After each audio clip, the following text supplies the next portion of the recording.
Olá pessoal, começando agora a apresentação do grupo 10, Data Avengers. Nosso tema é predição salarial e os integrantes do grupo são Daniel, Danilo, Heloísa, Isabela, Murilo e Richard. A agenda da apresentação conta com 7 tópicos, que serão descrição do problema, análise de dados, tratamento dos dados, baseline, outros modelos, resultados e conclusões. Abordando aqui a descrição do problema, nós temos dois grandes pilares, o problema em si e a solução. O problema é identificar quais fatores influenciam no progresso na disparidade salarial de um conjunto de indivíduos. A solução aqui é um modelo que prediz a classificação do range salarial de um indivíduo. Então, no caso, vai ser uma classificação binária, que nós vamos tentar prever se aquele indivíduo ele ganha mais de 50 mil por ano ou se ele ganha 50 mil ou menos por ano. Tá?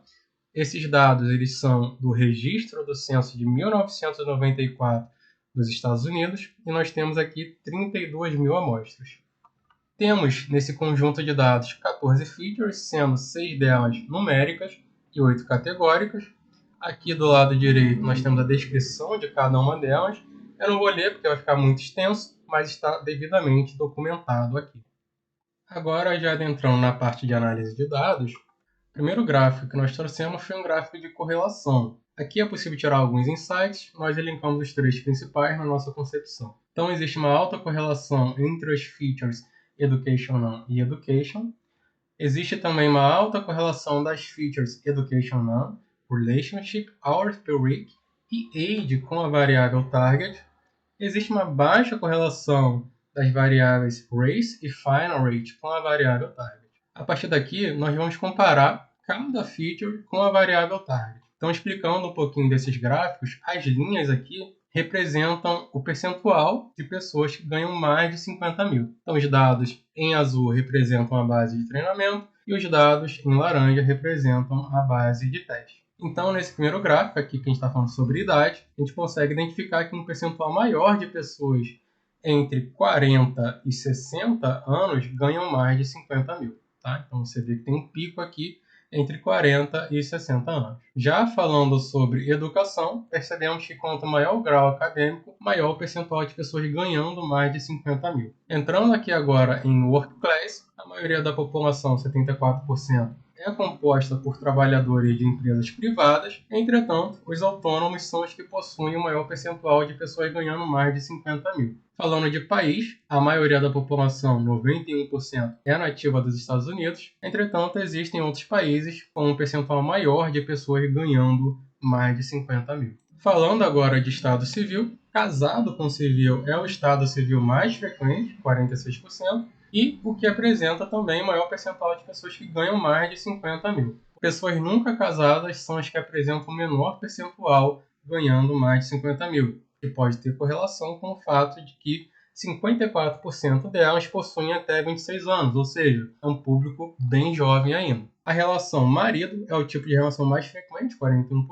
Esposa, seguida de marido, são os que apresentam os maiores percentuais de pessoas que ganham mais de 50 mil, que também pode estar relacionado à idade, dado que apenas 14% das pessoas que são casadas possuem até 30 anos, né? E aí versus 50% dos outros tipos de relação. Então, o que nós estamos dizendo aqui é que pessoas que são casadas normalmente já têm mais de 30 anos, ou seja, provavelmente já possuem uma carreira mais consolidada e, portanto, gozam de um salário um pouco maior. Abordando aqui a questão da raça, a maioria da população, 85%, é branca, e em conjunto com os asiáticos, são os que possuem o maior percentual de pessoas ganhando mais de 50 mil. No caso do sexo, a maioria da população, 67%, é composta por pessoas do sexo masculino, e essa também é a classe que apresenta o maior percentual de pessoas que ganham mais de 50 mil.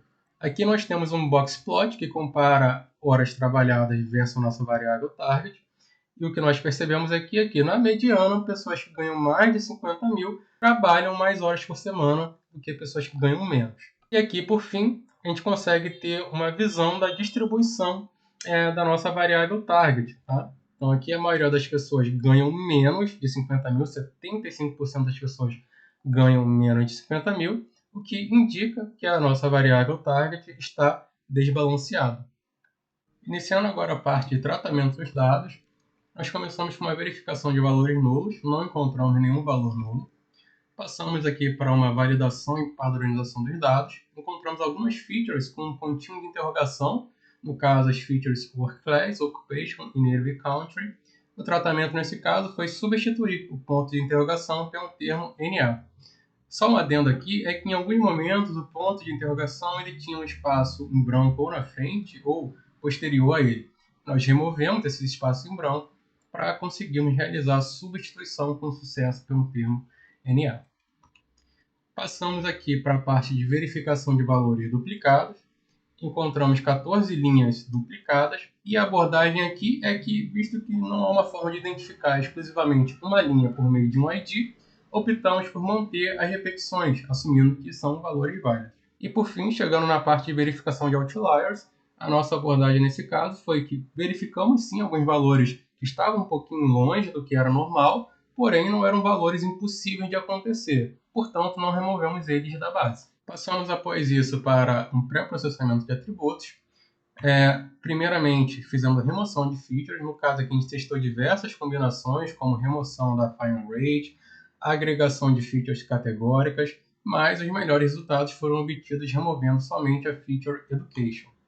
Tem também agora a parte do one-hot encoding, que nós aplicamos em todas as features categóricas. E por fim, chegamos na parte da normalização, que aplicamos nas features numéricas. No caso, aplicamos a normalização min-max. Agora, chegando aqui na parte do baseline, nós fizemos a divisão da base em treino e validação, 80% para treino e 20% para validação, e conduzimos alguns experimentos com diversos métodos, incluindo o random oversampling, o smooth, o adacing, o smoothing e ajuste de pesos de classes. Os melhores resultados foram obtidos com o random undersampling e vale salientar que aplicamos isso apenas na base de treinamento, onde tínhamos um shape inicial de aproximadamente 20 mil linhas, quase 21, e ficamos com um shape final de 10 mil linhas. Aqui nós listamos o resultado dos 3 modelos que testamos no nosso baseline, regressão logística, SVM e Random Forest. Tivemos o melhor resultado com Random Forest, com 81,93% de acurácia balanceada no conjunto de validação e 82,03% no conjunto de teste. Chegando agora na matriz de confusão, conseguimos perceber com clareza que o Random Forest performa melhor do que os outros modelos, principalmente identificando verdadeiros positivos. Isso se evidencia mais quando comparamos com a SVM.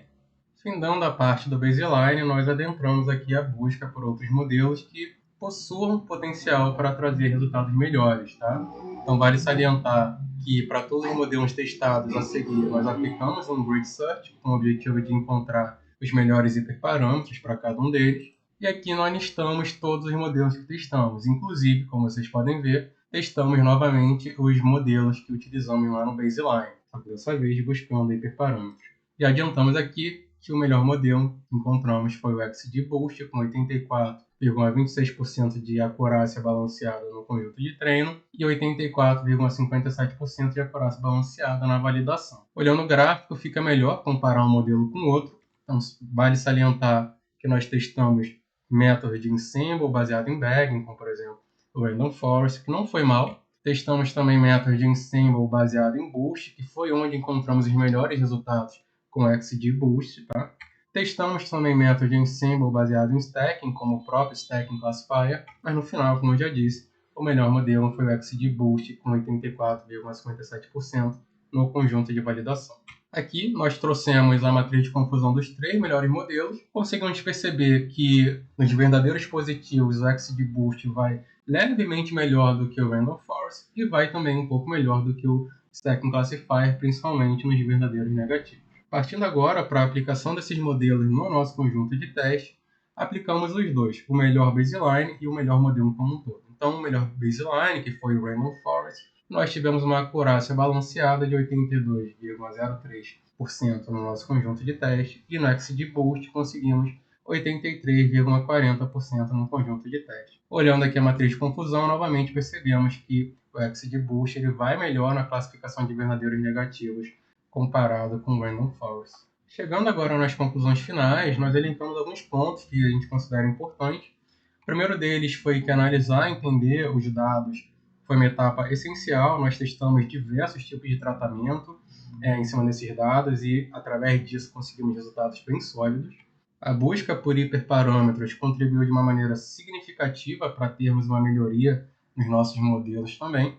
O terceiro ponto que percebemos foi que os algoritmos de ensemble baseados em boosting foram os mais eficazes. E aí o destaque para o XGBoost, que apresentou a melhor performance para o nosso contexto. Pensamos também em algumas melhorias potenciais que poderíamos implementar aqui, como, por exemplo, explorar possibilidades adicionais de engenharia de características, visando ali um incremento no desempenho dos nossos modelos, agregar outros dados a esses que nós já estávamos trabalhando, e, por fim, a implementação do modelo em cenários do mundo real. Tá? É isso, pessoal. Obrigado.